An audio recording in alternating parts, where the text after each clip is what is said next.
Halo dan selamat datang kembali. Hari ini kita, mau ngobrolin salah satu proyek infrastruktur yang, monumental sekaligus kontroversial banget ya di Indonesia. Kereta cepat Jakarta-Bandung yang sekarang kerennya dipanggil WUSH.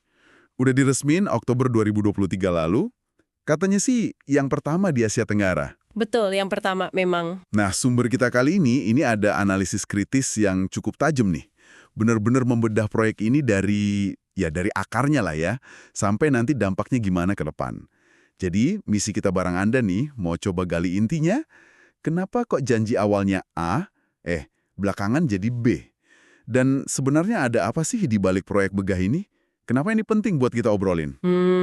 Iya, karena di balik cerita suksesnya, ada juga soal biaya bengkak triliunan, terus skema pembiayaan yang berubah total. Belum lagi dampak lain yang mungkin kita nggak ngeh. Yuk, kita bongkar bareng-bareng. Oke, siap. Oke, mulai dari mana nih? Awalnya gimana sih ide kereta cepat ini muncul? Apa baru-baru ini aja? Sebenarnya nggak baru-baru amat kalau kita lihat catatannya, jalur Jakarta-Bandung itu kan udah penting lama banget, dari 1884, zaman kolonial. Wow, lama juga ya? Iya.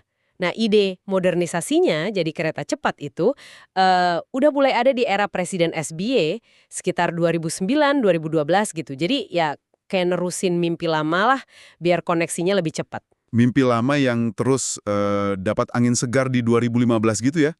Tapi waktu itu kan ada persaingan ketat tuh, Jepang sama Tiongkok. Bedanya apa sih tawaran mereka? Betul, 2015 itu tahun krusial. Jadi Jepang lewat JICA nawarin skema yang secara duit sebenarnya enteng banget. Pinjaman lunak, bunganya cuma 0,1% setahun, tenornya 40 tahun. 0,1%. Kecil banget itu. Kecil banget, super ringan. Cuma, ada tapinya. Ada dua syarat penting. Perlu jaminan dari pemerintah kita, terus harus masuk APBN. Nah, ini yang bikin pemerintah waktu itu agak mikir-mikir. Oh, jadi gara-gara jaminan sama APBN itu ya? Terus Tiongkok masuk dengan proposal beda. Tepat sekali. Tawaran Tiongkok ini secara politik saat itu lebih menjual lah. Mereka usulkan skema murni bisnis to bisnis, B2B. B2B ya? Iya, klaimnya gitu. Artinya nggak perlu jaminan pemerintah, nggak akan ganggu APBN. Terus ditambah janji bangunnya lebih cepat sama ada transfer teknologi. Paket komplit inilah yang akhirnya bikin Tiongkok nyalip Jepang di Oktober 2015. Nyalip di tikungan ya? Bisa dibilang gitu. Meskipun ya, ironisnya janji B2B tanpa APBN ini akhirnya, kita tahu sendiri lah gimana kelanjutannya. Cuma sementara aja. Oke, jadi komitmen tanpa APBN, tanpa jaminan, itu yang jadi andalan Tiongkok menang. Terus gimana ini dituangkan ke aturan mainnya? Regulasi gitu? Pemerintah gercep tuh.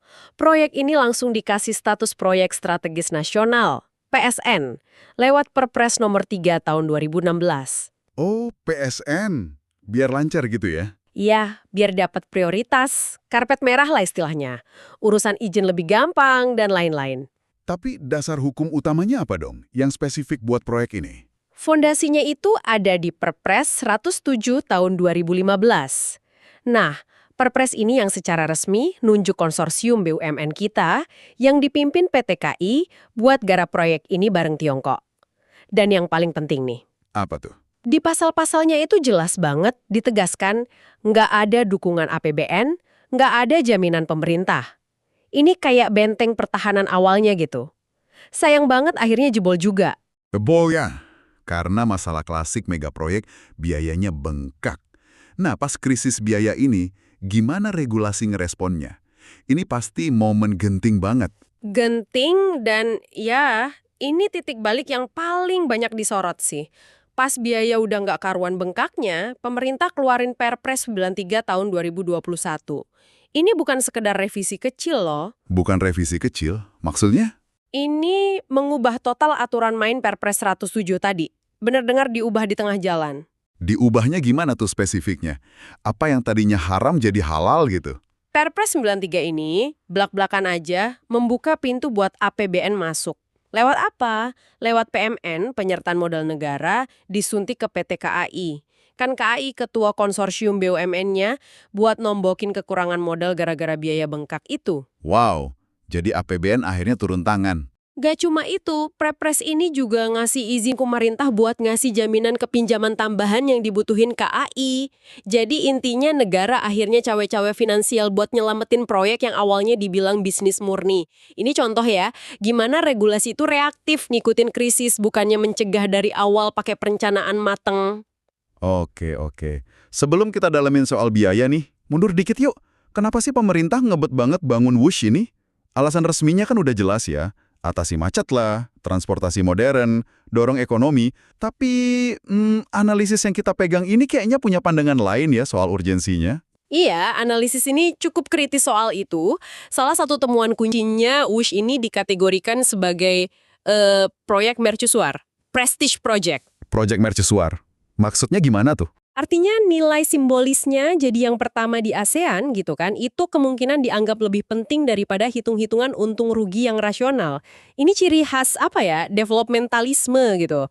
Fokus ke bangunan fisik gede-gede sebagai simbol kemajuan, nggak peduli butuh banget atau nggak, efisien atau nggak. Jadi klaim butuh bangetnya itu dipertanyakan ya? Apa aja poin kritiknya dari analisis ini? Ada beberapa sih yang cukup tajam. Pertama, lokasi stasiunnya. Coba deh lihat Halim, Karawang, Padalarang, Tegaluar. Iya, iya. Agak minggir semua itu. Nah, itu dia. Artinya kan Anda sebagai penumpang mesti keluar duit dan waktu lagi buat nyambung ke tujuan akhir. Jadi nilai jual utama kereta cepat, yaitu hemat waktu totalnya, jadi agak berkurang kan? Bener juga. Terus apa lagi? Sampai 300.000 sekali jalan. Ini jelas bukan buat semua orang. Lebih ke kelas menengah atas, turis, pebisnis, bukan solusi buat komuter harian. Oke, jadi segmennya spesifik ya? Betul. Ketiga, alternatifnya udah ada. Jangan lupa kan masih ada Argo Parahyangan, stasiunnya di tengah kota lagi. Plus tol Cipularang yang makin bagus. Dua-duanya lebih terjangkau buat banyak orang. Jadi pertanyaannya, apa Wush ini benar-benar ngisi kekosongan vital? Analisis ini agak ragu soal itu. Selain soal urgensi, ada klaim lain yang sering kita dengar juga soal multiplier efek ekonominya. Katanya bakal ada pusat ekonomi baru, TOD itu, lapangan kerja, macam-macam lah. Gimana kata analisis ini?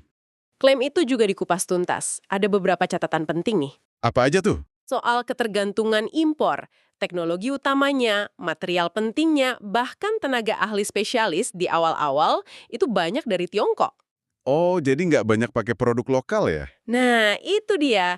Artinya kan efek ke industri lokal kita jadi terbatas. Duit proyeknya lebih banyak keluar. Terus soal alih teknologi, walaupun ada sih transfer ilmu, kayak teknik Lasrel itu disebut PT KCIC, tapi prosesnya katanya masih, ya belum mulus lah. Target biar kita bisa mandiri bikin kereta cepat sendiri itu masih jauh. Transfer teknologinya belum maksimal ya? Belum. Dan yang nggak kalah penting, ini soal kebocoran finansial. Karena duitnya kebanyakan utang dari China Development Bank, CDB, nanti kan pendapatan tiket Wush ke depan sebagian besar buat bayar bunga sama pokok utang ke mereka. Jadi duitnya balik lagi ke luar negeri ya? Betul. Nilai tambah ekonomi yang muter di dalam negeri jadi berkurang dong. Nah, ini nih bagian yang bikin mikir. Biaya peluang. Biaya akhir Wush kan sekitar 7,26 miliar dolar AS. Atau kalau dirupiahin tuh 119 triliun. Gede banget. Analisis ini coba bandingin, kalau duit segitu buat yang lain, kita bisa dapat apa aja. Iya, ini perbandingannya lumayan bikin wow gitu ya. Dengan duit sekitar 119 triliun itu katanya ada beberapa pilihan lain yang dampaknya bisa lebih nyebar. Misalnya, Misalnya nih, bangun LRT atau MRT di 6 kota besar selain Jakarta. Surabaya, Bandung, Medan, dan lain-lain. Itu kan bisa langsung ngebantu jutaan orang yang tiap hari kejebak macet parah. Biayanya memang gede, tapi kan manfaatnya juga gede banget. oke, LRT, MRT di banyak kota ya. Apalagi? Atau optimalisasi total jaringan kereta api biasa di Jawa. Bayangin aja, semua jalur utama udah listrik dan double track. Itu bisa mubah total angkutan orang sama barang. Biaya logistik bisa turun drastis. Wah, itu juga penting banget ya buat ekonomi. Penting banget. Atau bahkan perkuat program tol laut. Duit segitu bisa buat nambah kapal, subsidi, perbaiki pelabuhan kecil. Biar koneksi antar pulau makin kuat, harga barang di timur nggak beda jauh sama di barat. Itu kan soal keadilan juga. Jadi intinya, analisis ini bilang, dengan duit yang sama buat Wush, kita bisa aja bangun transportasi massal di 6 kota lain, atau benerin semua jalur kereta Jawa, atau perkuat koneksi antar pulau, gitu ya? Kurang lebih begitu kesimpulannya. Jadi pertanyaannya, kita milih kemajuan simbolis di satu rute atau solusi konkret buat masalah transportasi jutaan orang di banyak tempat? Itu dilema yang berat sih. Oke, balik lagi ke masalah utama, bengkaknya biaya. Dari awalnya sekitar 6 miliar dolar, jadi 7,26 miliar dolar. Ada selisih 1,2 miliar dolar, sekitar 18 triliun rupiah itu. Alasan resminya apa aja sih? Alasan resmi yang sering disebut itu macam-macam ya, mulai dari pembebasan lahan yang katanya susah dan mahal banget, terus kondisi tanah yang nggak terduga, ada lapisan lempung licin gitu, clay shell, butuh penanganan khusus. Tanah lempung ya? Iya, terus dampak pandemi COVID-19, ganggu jadwal dan suplai barang, belum lagi biaya mindahin kabel, pipa, utilitas, perubahan PPN, sampai bunga pinjaman yang nambah karena proyeknya molor. Kedengarannya sih kayak masalah teknis sama faktor luar ya. Tapi apa iya sesimpel itu? Analisis yang kita pegang ini kayaknya curiga ada hal lain kan? Betul, analisis ini menduga akarnya lebih dalam, lebih sistemik, bukan sekadar apes kena masalah teknis. Ada dua dugaan kuat nih. Apa tuh? Pertama, perencanaan awalnya kurang matang dan studi kelayakannya FS mungkin nggak akurat atau terlalu optimis lah. Ada indikasi kuat proyek ini dikebut karena pertimbangan politik tanpa FS independen yang benar-benar mendalam. Padahal kan kompleksitas lahan sama geologi Jawa Barat itu harusnya bisa dipetain lebih detail. Katanya sih FS dari Jepang yang lebih hati-hati malah dikesampingkan. Waduh. Terus dugaan kedua? Kedua, ini agak nakal ya dugaannya. Kemungkinan adanya deliberate cost underestimation. Apa itu? Sengaja direndahin biayanya. Iya, biaya awalnya sengaja dibikin kelihatan murah biar proyeknya lolos persetujuan politik. Ini katanya taktik umum di mega proyek. Bikin murah dulu, pas udah jalan dan investasi udah masuk banyak, proyeknya jadi too big to fail. Terlalu besar untuk dibiarin gagal. Jadi pas biaya aslinya yang bengkak muncul, nah pemerintah jadi kayak terpaksa nyuntik dana tambahan. Jadi bengkaknya biaya ini mungkin bukan kaget, tapi ya udah bisa ditebak konsekuensi dari strategi awal. Wah, kalau dugaannya gitu, terus siapa dong yang tanggung jawab? Kan pelaksananya kompleks tuh, ada Indonesia, ada Tiongkok. Pelaksana lapangannya memang PT KCIC, patungan kita sama Tiongkok. Tapi analisis ini nunjuk tanggung jawab lebih besar itu ada di para pengambil kebijakan di pemerintah. Mereka yang kasih lampu hijau di awal dengan FS yang mungkin diragukan, terus mereka juga yang akhirnya ubah aturan main, pakai Perpres 93 buat bailout pakai uang negara. Jadi bukan cuma soal teknis di lapangan ya? Bukan. Analisis ini juga nyebut peran beberapa figur kunci. Misalnya Menteri BUMN waktu itu, Bu Rini Sumarno, yang disebut mendorong proposal Tiongkok dan skema B2B awal. Terus Menko Marves, Pak Luhut Panjaitan, sebagai ketua komite yang ngurusin cost overrun lewat Perpres 93 itu. Nah, tindakan penyelamatan ini yang dikhawatirkan bisa bikin moral hazard. Moral hazard. Maksudnya gimana? Jadi kayak ngasih sinyal, oh BUMN boleh ambil resiko gede-gedean, nanti kalau gagal juga negara bakal nolongin gitu loh. Oke, paham. Nah, proyeknya kan sekarang udah jalan nih. Gimana analisis ini lihat masa depannya? Secara ekonomi gitu. Sumber kita ini ngasih 3 skenario, dari yang paling bagus sampai yang paling nggak diharapkan. Coba gimana tuh? Skenario optimis, wush ini sukses banget, jadi pendorong ekonomi baru. Kawasan sekitar stasiun, TOD-nya berkembang pesat, bisa nutupin biaya operasi bahkan sebagian utang. Penumpangnya rame terus. Itu skenario ideal ya. Terus? Skenario realistis, ya jalan aja. Lumayan, dipakai sama turis, pebisnis, tapi tetap butuh subsidi buat operasionalnya, entah dari KI atau pemerintah. Pengembangan TOD-nya lambat, utangnya jadi beban buat KI, tapi ya masih bisa diatasi lah. Oke, itu yang tengah-tengah ya. Yang paling buruk? Skenario pesimis, penumpangnya sepi, jauh dari target, rugi operasinya gede banget tiap tahun, utangnya jadi kayak bom waktu buat keuangan PT KI, bisa bikin KI goyang. Akhirnya, pemerintah terpaksa bail out lagi atau ambil alih utangnya semua, jadi beban APBN selamanya. Ini yang paling ditakutin. Waduh, semoga nggak sampai skenario pesimis ya. Selain soal duit, ada dampak lain yang perlu kita perhatikan nggak? Sosial, geopolitik. Ada banget. Resiko sosial yang paling kelihatan itu potensi gentrifikasi di sekitar stasiun, kayak di Tegaluar. Gentrifikasi. Itu apa? Itu loh, kalau ada pembangunan properti mewah, harga tanah naik, biaya hidup naik, akhirnya warga lokal yang udah lama di sana jadi nggak mampu bertahan, kegusur pelan-pelan, kesenjangan sosialnya bisa makin lebar. Oh gitu ya. Kalau geopolitiknya? Nah, WUSH ini kan proyek andalannya Belt and Road Initiative, BRI, Tiongkok. Kalau sukses ya citra dan pengaruh Tiongkok di ASEAN makin kuat. Tapi, di sisi lain, utang kita yang segunung ke CDB itu jelas bikin ketergantungan finansial kita ke Tiongkok makin besar. Ini bisa aja ngaruh ke posisi tawar kita nanti di isu-isu lain. Ada udang di balik batu juga ya. Terus, analisis ini kan juga nyinggung biaya yang nggak kelihatan. Biaya manusia dan lingkungan. Apa aja temuannya? Iya, ini penting banget tapi sering kelewat. Beberapa hal yang dicatat sumber kita. Pertama, masalah ganti rugi lahan. Ada laporan kasus-kasus di beberapa daerah kayak Cianjur, Purwakarta, Bekasi, Bandung Barat. Warga merasa ganti ruginya nggak adil. Prosesnya lama, nggak transparan. Banyak yang kehilangan sawah ladang mata pencaharian mereka. Kasian juga ya warga yang terdampak langsung. Banget. Ada contoh spesifik di Purwakarta, katanya warga sampai kehilangan akses ke Sungai Cikuda gara-gara pilar kereta cepat. Padahal sungai itu penting buat air mereka. Terus kedua, janji rekrutmen tenaga kerja lokal. Di Cikancung, Bandung misalnya, janjinya kan warga terdampak diprioritaskan kerja di proyek. Tapi laporannya nggak sepenuhnya kejadian. Ini bikin kecewa berat. Bukan cuma soal duit ya, tapi harapan kerja juga. Betul. Ketiga, dampak lingkungan. Ada laporan mata air warga hilang di Cikalong Wetan gara-gara terowongan. Terus rumah retak diduga karena ledakan buat konstruksi di Bandung Barat Cimahi. AMDAL-nya juga dulu sempat dikritik terlalu buru-buru. Bahkan ada tudingan proyek ini ikut bikin banjir dan polusi air tambah parah di beberapa tempat. Wah, kompleks banget ya dampaknya. Dengan semua masalah ini dan fakta WUSH udah jalan, apa dong solusinya ke depan? Rekomendasi dari analisis ini apa? Fokusnya sekarang ya gimana caranya ngurangin dampak negatif dan bikin proyek ini semaksimal mungkin manfaatnya. Ada beberapa langkah kunci yang disaranin. Apa aja tuh? 1. Manajemen utang yang agresif. Maksudnya, perlu cepet-cepet negosiasi ulang sama CDB. Cari cara biar tenornya lebih panjang, bunganya turun. Sekarang kan 3,4%. Bandingin coba sama Jepang yang nawarin 0,1% dulu.